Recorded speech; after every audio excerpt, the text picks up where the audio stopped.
Welcome back to the channel. I am Joe. You joined me about 2.5 months post our pretty bad 4Runner accident, which totaled that build out. A build that took about 2 years to complete. And we are in the GX at the point now where I'm pretty comfortable with the build. I'm really excited about where it's at, where it's going. We are basically done with, let's call it stage 1 of the lift. Lift is all on, wheels, tires, and stuff. So let's go ahead, take a little drive, take a little B-roll, and then I will talk you guys through where we are sitting as far as specs are concerned with this lift and these tires. Stay tuned.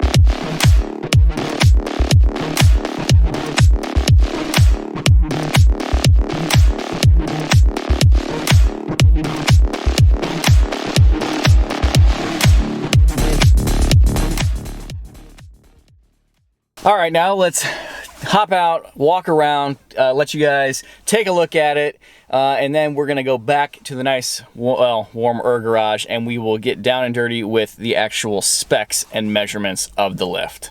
There it is. Those of you who follow me on Facebook and Instagram will have already most likely seen pictures of it out and about, lifted, looking awesome, if I do say so myself. So let's take a little bit closer look right now.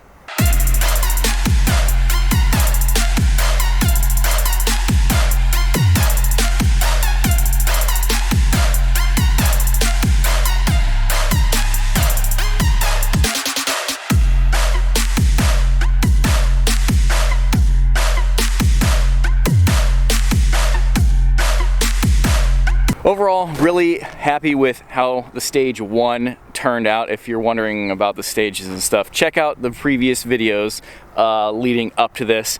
I'm pretty happy with my airbag hack with the amount of lift that it got.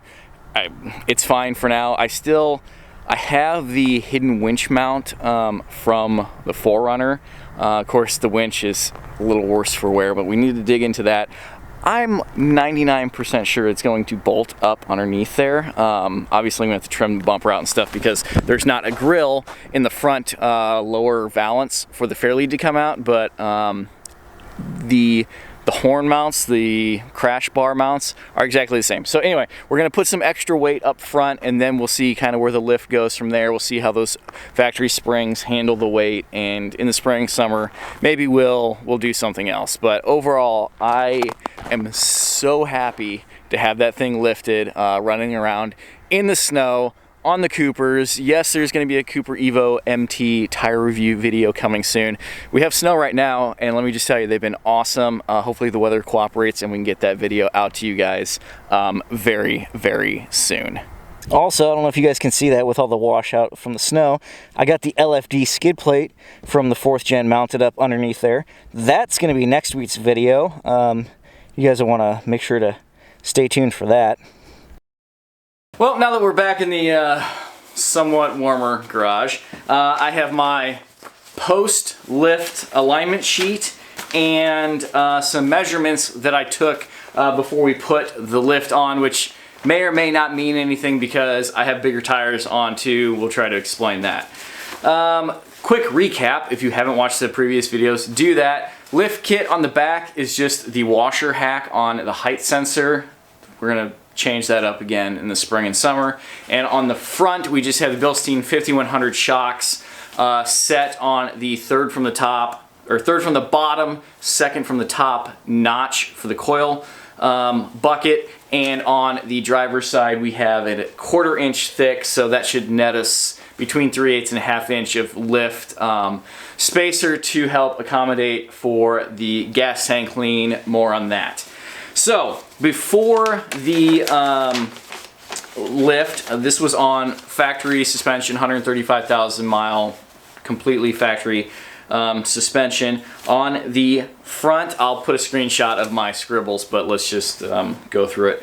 On the front driver's side, from the floor to the center of the fender well, the fender lip, the bottom of the fender, 33 3/4 inches, and this was on a full tank of gas, by the way. Passenger side front, 34 1/4, so that was about a 1/2 inch difference. That's about what you would expect. The difference to be on the back. Driver's side was 35 7/8, and on the passenger was 36 inches, and this was in the neutral position for the airbags.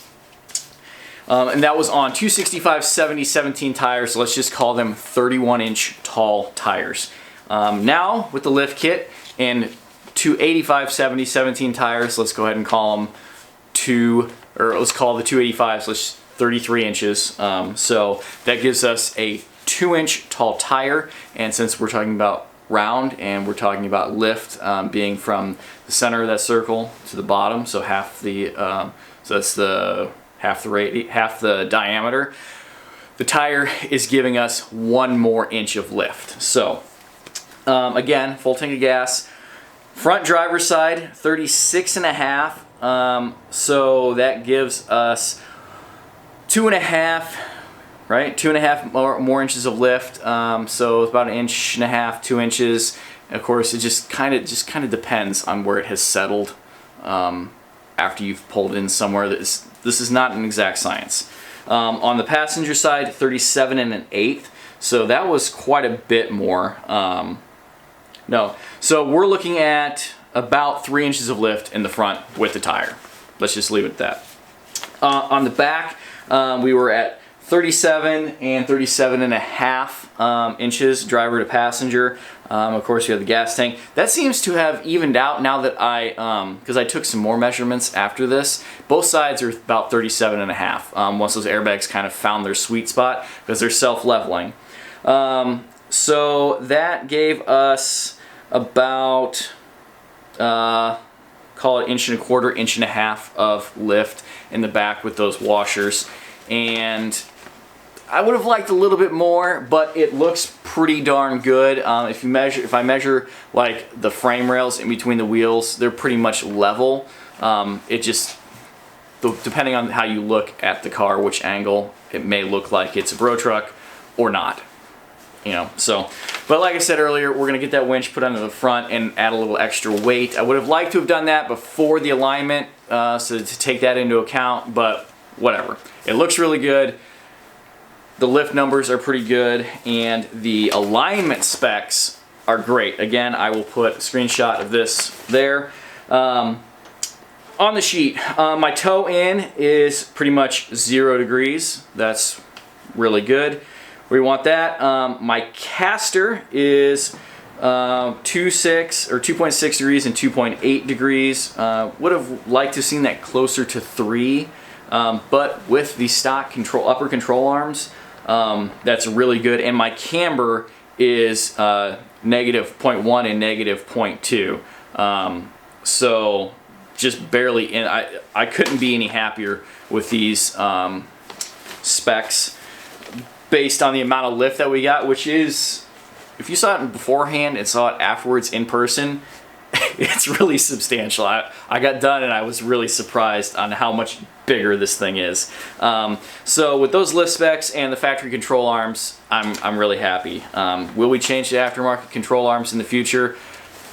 Probably, adjusted ones to correct the amount of lift. Maybe not adjustable ones, but ones that already have the degree built in anyway. But that won't be until these control arms wear out. So, rubbing. Do we have any rubbing? Rubbing in the rear? No. Rubbing in the front? Just a little bit. I had to cut out a little bit of the factory running board mud flap thing, but those aren't going to be there forever. Spring, summer, I'll be getting rock sliders, so that won't be an issue. I don't think that I'm going to need to do the body mount chop. I need to find some place like a rock or something I can drive up and turn the wheel and really push the wheel back up into the fender well, but I don't think I'm gonna need to. And then in the front, those plastic liners, they really dip down. There's like a weird aerodynamics thing. I'll show you after. They rubbed there in reverse at full lock, side to side accordingly. So I just took my heat gun and heated those things up really good and pushed them back up into themselves. Eventually, probably come warmer weather, I will trim all that out real nice, find a real thin sheet of plastic, and kind of make my own cap just to keep mud from getting up inside behind the fog lights and stuff like that. I'll use some pop rivets and seal that up. So it will be really nice and continue to be somewhat aerodynamic and keep things safe down there. Alright, hope you guys enjoyed the walk around and kind of the spec sheet on how we ended up with the lift, the results. I'm really happy with how it's driving, with how it's handling.